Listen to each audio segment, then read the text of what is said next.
Hello, in this video I want to show you how to insert and remove coffee spout tool from Sencor Espresso Machine.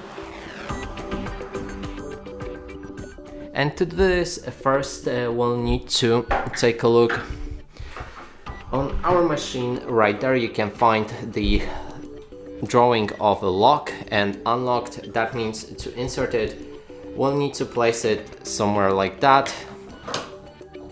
Just fiddle around until it goes in, like this, and then we need to pull it to the right to lock it in place. Make sure to do it properly so that the handle is somewhere in the middle, like that, and that way we've properly inserted our coffee spout. Then we can remove it by pulling it to the left to the unlock sign and pull it downwards. And that's it for this video. Hope you like it. Please consider subscribing to our channel, leave a like and a comment below.